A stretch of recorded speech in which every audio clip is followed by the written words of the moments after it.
রাগের মাথায়, ঠান্ডা মাথায় কেউ কিন্তু আদর করে কাউকে তালাক দেয় না। বিবাহ বিচ্ছেদ করতে হলে তার আগে 4টি ধাপ অতিক্রম করে আসতে হবে। কিন্তু আমরা বলি কি 3 তালাক দিয়ে ফেলছি, এখন আমরা মিলে যেতে চাই। মহান আল্লাহ সুবহানাহু ওয়া তাআলা আমাদেরকে সৃষ্টি করেছেন, সাইয়্যিদুনা আদম আলাইহিস সালাতু ওয়াস সালামকে সৃজনের মাধ্যমে আমাদের সৃজনের সূচনা করেছেন। আমরা আদম আলাইহিস সালামের সন্তান। সাইয়্যিদুনা আদম আলাইহিস সালাম যখন জান্নাতে ছিলেন, তিনি একাকিত্ব বোধ করলেন। রব্বুল আলামিন তার সেই একাকিত্ব দূর করবার জন্যে হাওয়া আলাইহিস সালামকে সৃজন করলেন। তাদের মাঝে পরিণয় সংঘটিত হলো।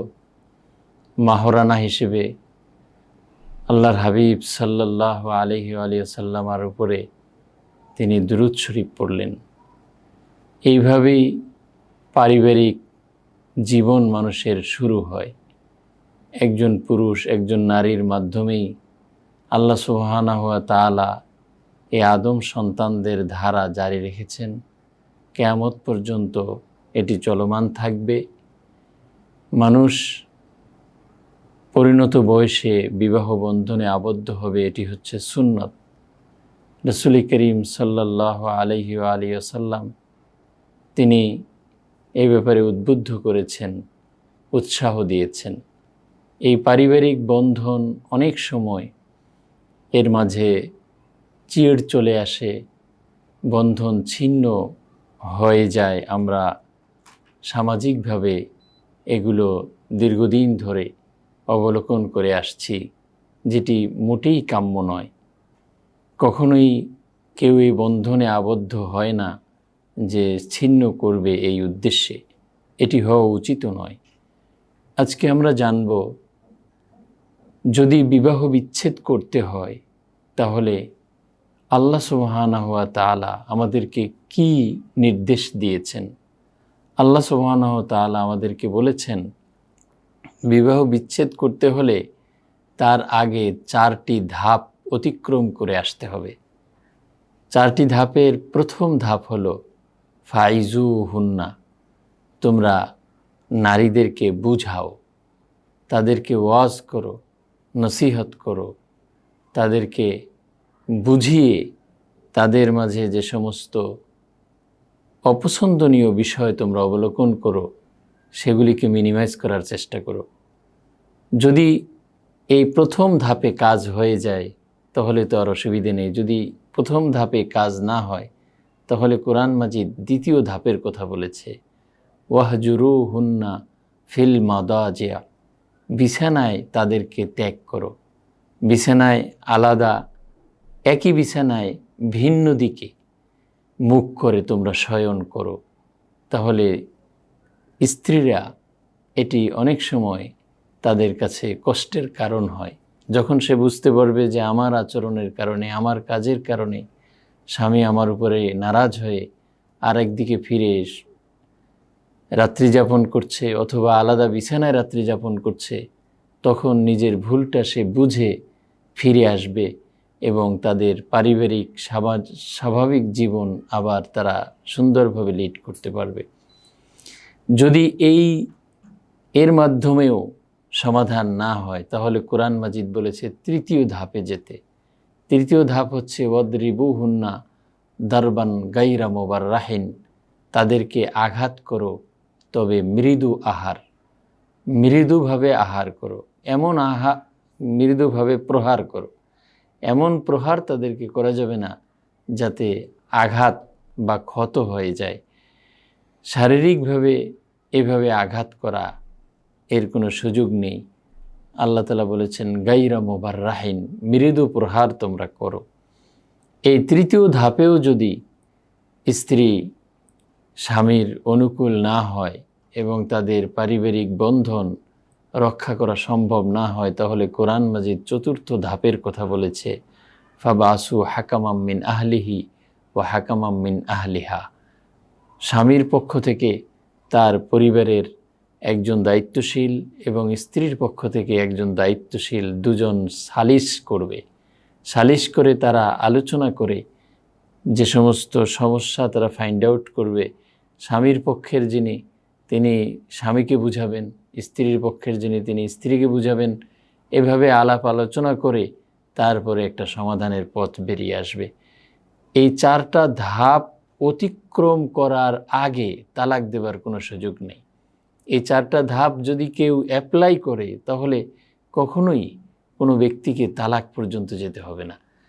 আর এই 4 ধাপ অতিক্রম করার পরেও যদি কেউ ঠিক না হয়, তাদের পারিবারিক যেই স্বাভাবিক অবস্থা সেটা যদি ফিরে না আসে, তাহলে কোরআনিক যে সিস্টেম রাসূলুল্লাহ সাল্লাল্লাহু আলাইহি সাল্লাম অ্যাপ্লাই করে দেখিয়েছেন, যেই পদ্ধতিটার অনুমোদন দিয়েছেন আল্লাহর হাবিব সাল্লাল্লাহু আলাইহি সাল্লাম, সেটা হলো একজন নারীকে পবিত্র অবস্থায় একটা তালাক প্রদান করতে হবে।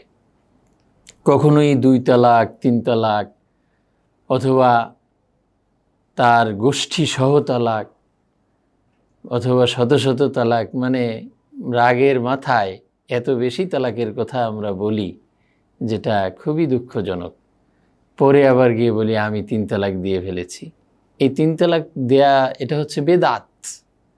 আমরা বেদাতের বিরুদ্ধে কথা বলতে বলতে আমাদের গলা শুকিয়ে যায়, অথচ তালাকের প্রসঙ্গ আসলে সেখানে আমরা অহরহ বেদাত করতে থাকি। এটা হলো তালাকে বিদঈ, মানে সুন্নি বা সুন্নাত তালাক, আহসান হাসান তালাকের বিপরীত হচ্ছে এই পদ্ধতি। একসাথে 2 তালাক দেওয়াও বেদাত, বেদিই তালাক। একসাথে 3 তালাক দেওয়া বেদিই তালাক। অপবিত্র অবস্থায় তালাক দেওয়া এটাও বেদিই তালাক। তালাক দিতে হবে সর্বোচ্চ একটা। একের নিচে যেহেতু তালাক নাই, সেই কারণে একটার বিধান রাখা হয়েছে। তালাক হচ্ছে আবগাদুল মুবাহাত। যত বৈধ কাজ আছে সবচেয়ে নিকৃষ্ট বৈধ কাজ হচ্ছে তালাক। যেমন ভিক্ষা করা। একজন সম্ভ্রান্ত, একজন ভদ্র মানুষকে যদি একটা থালা ধরিয়ে দিয়ে বলা হয় যে ভাই আপনি এখানে কিছুক্ষণ ভিক্ষা করেন, সে বলবে ভাই আমাকে মেরে ফেলেন, তারপরে এই কাজ করতে বলিয়েন না। তো তালাক হলো এরকম একটা খারাপ কাজ, যেটা মানুষ না পারতে করতে হয়। সেই কাজটা আমরা ধরেই পুরোটা করি, মানে 3-এর উপরে আর তালাক নেই, এখন ধরেই বলি 3 তালাক। এরপরে আমরা ঘোরাঘুরি শুরু করে রাগের মাথায় দিচ্ছি। রাগের মাথায়, ঠান্ডা মাথায় কেউ কিন্তু আদর করে কাউকে তালাক দেয় না, এটা নিয়মও না। তালাক হয়ই রাগের মাথায়, ঝগড়াঝাটি হয়, এরপরে তালাক হয়, মন মালিন্য হয়, বিভিন্ন অসুবিধে তৈরি হয়েই তালাকের কাছে যায়। এই জন্য রাগের মাথায় তালাক দিছি এই কথাটা বলাটা একটা মানে অনর্থক কথা। এই কথা বলবার কোনো প্রয়োজনীয়তা নাই। রাগের মাথায় দিক, আদর করে দিক, হাসি ঠাট্টা করে দিক, যেভাবেই দিক, তালাক দিলে তালাক পতিত হয়ে যাবে। সুতরাং আমরা আশা করি মুসলিম যুবক এবং আমরা মুসলমানরা মুসলিম সোসাইটিতে আমরা বসবাস করব, কখনোই আমরা তালাকের পথে হাঁটব না। হাঁটতে হলে আগে 4টা ধাপ অতিক্রম করে আসব, তারপরে আমরা তালাকের কাছে যাব, সেটাও সর্বোচ্চ একটা। তখন কি সুবিধা, যখন ইদ্যত শেষ হয়ে যাবে তাকেই আবার আমি বিয়ে করতে পারবো, এটা একটা বিরাট সুবিধা। কিন্তু আমরা বলি কি 3 তালাক দিয়ে ফেলছি, এখন আমরা মিলে যেতে চাই। মেলার আমি যখন সব বন্ধ করি ফেলি, তখন তো আর মেলার কোনো সুযোগ থাকে না। এই জন্যে ইসলাম কত সুন্দর, তালাক একটা দিলে ইদ্যত শেষ হওয়ারও দরকার নাই, সাথে সাথেই আবার ফিরে আনতে পারে, আবার ঘর সংসার করতে পারে, যেভাবে ছিল সেভাবেই সে চলতে পারে। কিন্তু এই একটা থেকে যায়, পরবর্তীতে আবার যদি কখনো 5 বছর পরে আর একটা দেয়, তখন 2টা হয়। এরকম তার জন্যেও, স্ত্রীর জন্যও এটা একটা সিগন্যাল যে আমার কিন্তু 2টা ইতিপূর্বে আছে, আর একটা হলেই আমার সংসার শেষ হয়ে যাবে। সেজন্য তারও একটা শিক্ষার জায়গা তৈরি হয়, আবার স্বামীর জন্য চিন্তার একটা জায়গা তৈরি হয়। তার রাগটা যখন নেমে যায়, তার সন্তানের চেহারার দিকে যখন সে তাকায়, তখন সে নিজের ভুল বুঝতে পারে, অনুতপ্ত হয়, সে নিজে প্রতিজ্ঞা করার সুযোগ পায় যে আমি ভবিষ্যতে এই অন্যায় পথে আর হাঁটব না, এই খারাপ কাজটা আমি আর করব না। এই সুযোগগুলো তৈরি হয়। এই জন্যে আমরা এই ব্যাপারে খুবই সচেতনতা অবলম্বন করব, যাতে আমরা বিপদে পড়ে নানা জনের দ্বারে গিয়ে আমরা নানা অসুবিধায় পড়তে না হয়। আমরা যাতে আল্লাহ সুবহানাহু ওয়া তাআলার কাছে পবিত্র থাকতে পারি, আমাদের এই পারিবারিক বন্ধন যেটা সুন্নাহ রীতিসম্মত, সেটা যাতে আল্লাহর হাবিব সাল্লাল্লাহু আলাইহি ওয়াসাল্লামের শেখানো পদ্ধতি অনুযায়ী হয়, রব্বুল আলামিন আমাদেরকে সেই তৌফিক এনায়েত করুন। আমিন। আসসালামু আলাইকুম ওয়া রাহমাতুল্লাহি ওয়া বারাকাতুহু।